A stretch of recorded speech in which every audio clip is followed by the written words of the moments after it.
Bạn sưu đây bóng ổn ngọt khíaហើយក៏សូមស្វាគមន៍ដែរបាទសម្រាប់ការចូលមកកាន់ channel របស់ខ្ញុំសាជាថ្មីបាទហើយសម្រាប់វីដេអូមួយនេះខ្ញុំនឹងធ្វើការបង្ហាញទៅកាន់បងប្អូនអ្នកគ្នានៅដំណឹងដ៏ល្អមួយសម្រាប់បងប្អូនដែលបានធ្វើការរកលុយជាមួយនឹង FaceBuy ហើយដំណឹងដ៏ល្អមួយនេះគឺសម្រាប់តែបងប្អូនអ្នកគ្នាដែលបានធ្វើការ upgrade account ខ្លួនឯងឲ្យคล้ายទៅជា account business តែប៉ុណ្ណោះបាទហើយសម្រាប់បងប្អូនដែលមិនទាន់បានធ្វើការ upgrade account ខ្លួនឯងឲ្យคล้ายទៅជា account business ទេបងប្អូនអ្នកគ្នាមិនចាំបាច់បារម្ភទេនៅពេលដែលបងប្អូនអ្នកគ្នាសម្រេចចិត្តថាធ្វើការ upgrade account ខ្លួនឯងហើយខ្ញុំគិតថានេះក៏នៅតែជាដំណឹងដ៏ល្អមួយសម្រាប់បងប្អូនអ្នកគ្នាធ្វើការ upgrade បន្តដែរដំណឹងដ៏ល្អមួយនេះគឺកំឡុងពេលនេះបងប្អូនអ្នកគ្នាអាចបាទធ្វើការទាញយក page បាទ Blue Verify បានហើយបាទហើយបងប្អូនខ្លះក៏គាត់បានដឹងដែរខាងក្រុមហ៊ុនក៏គាត់បានបញ្ជាក់ដែរថាមុខងារនេះនឹងធ្វើការផ្ដល់ជូនទៅកាន់បងប្អូនអ្នកគ្នា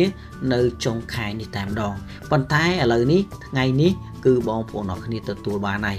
តោះឥឡូវបងប្អូនអ្នកគ្នាខ្ញុំគិតថាបងប្អូនអ្នកគ្នាក៏ប្រហែលជាបានដឹងដែរសម្រាប់បងប្អូនដែលបានធ្វើការបង្កើតនៅ page Facebook ណាគឺបងប្អូនអ្នកគ្នាតែងតែចង់ទទួលបាននៅ like ឬក៏ចង់ទទួលបាននៅ follow ណាចង់បាននៅ follow ឲ្យបានច្រើន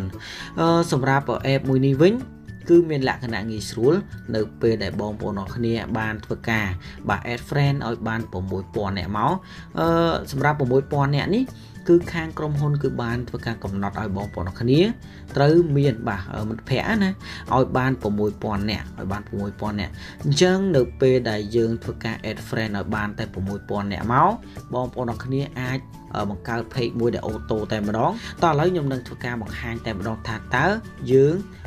ទៅរកមុខងារនេះនៅត្រង់ចំណុចណាអញ្ចឹងនេះគឺជា FaceBuy បងប្អូនគ្នាគ្រាន់តែចុចនៅលើកន្លែងសញ្ញាត្រេក3នេះបាទបន្ទាប់មកយើងចុចនៅលើរូបរបស់យើងឬក៏បងប្អូនគ្នាអាចចុចនៅលើពាក្យថា setting ក៏បានតោះឥឡូវខ្ញុំនឹងបង្ហាញនៅលើ setting តែម្ដងយើងចុចលើពាក្យ setting មកបាទបន្ទាប់ពីបងប្អូនគ្នាចុចនៅលើពាក្យថា setting ហើយបងប្អូនគ្នានឹងឃើញនេះបាទនឹងឃើញកន្លែងសញ្ញាផ្កាយណាបាទយើងចុចលើនឹងមកហើយផ្កាយនេះគឺសម្រាប់តែបងប្អូនគ្នាដែលបានធ្វើការ upgrade account ខ្លួនឯងតែប៉ុណ្ណោះតោះឥឡូវ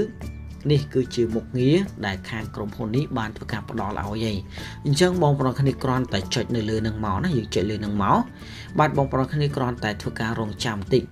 បាទបងប្អូនគ្នានៅពេលនេះគឺយើងទទួលបានជោគជ័យក្នុងការទាញ friend របស់យើងណាឲ្យចូលទៅកាន់ page របស់យើងអូតូទាំងអស់ហើយបាទបងប្អូនគ្នាដោយសារតែ friend របស់ខ្ញុំហ្នឹងគឺមានតែបាទ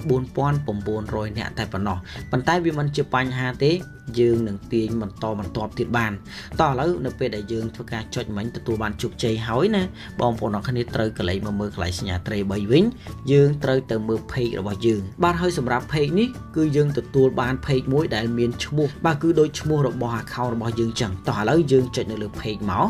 បាទបន្ទាប់មកយើងនឹងឃើញទម្រង់បែបនេះអញ្ចឹងយើងចូលមកកន្លែងនេះដើម្បីឃើញ page របស់យើងនេះគឺជា page បាទគឺជា page ដែលធំតែប៉ុណ្ណោះអញ្ចឹងយើងចូលមកកាន់ត្រង់ចំណុចនេះមកបាទកន្លែងកូនសោហ្នឹងណាបាទនៅពេលដែលយើងចូលមកបងប្អូនអ្នកគ្នានឹងឃើញនេះបងប្អូនអ្នកគ្នានឹងឃើញ page របស់យើងដែលមានជាឈ្មោះរបស់យើងអូតូតែម្ដងណាហើយ friend នេះគឺឡើងមកតែម្ដងណាគឺទាញយកមកទាំងអស់ហើយ page ដែលយើងបានធ្វើការបង្កើតមុនហ្នឹងបងប្អូនអ្នកគ្នាប្រហែលជាបានឃើញហើយគឺមានតិចមែនតែនបាទគឺអត់អាចទាញមកទេប៉ុន្តែ page នេះគឺយើងទទួលបាន page មួយដ៏ល្អហើយមានឈ្មោះរបស់យើងទៀតខ្ញុំសូមបញ្ជាក់ដែរបើសិនជាបងប្អូនគ្នាមិនទាន់គ្រប់ 6k ណាបើសិនយើងទាញមកបានប៉ុណ្ណឹងអញ្ចឹងនៅថ្ងៃក្រោយបើសិនជាបងប្អូនគ្នាមាន friend បាទ add friend ឲ្យបាន 6000 នាក់ហើយយើងអាចចូលទៅកន្លែងមុខងារមិញហ្នឹងយើងចុចទៅលើនឹងម្ដងទៀតទៅបាទគឺយើងនឹងទទួលបាន friend ដែលបាន like page របស់យើងនឹងបន្ថែមគ្រប់ 6k ហើយគឺវាមិនជាបញ្ហាទេណាបងប្អូនគ្នាខ្ញុំសូមបញ្ជាក់មួយទៀតបាទសម្រាប់ page នេះខ្ញុំគិតថាយើងមិនអាចធ្វើការលក់ដូរបានទេណាយើងមិនអាចធ្វើការលក់ដូរបានទេ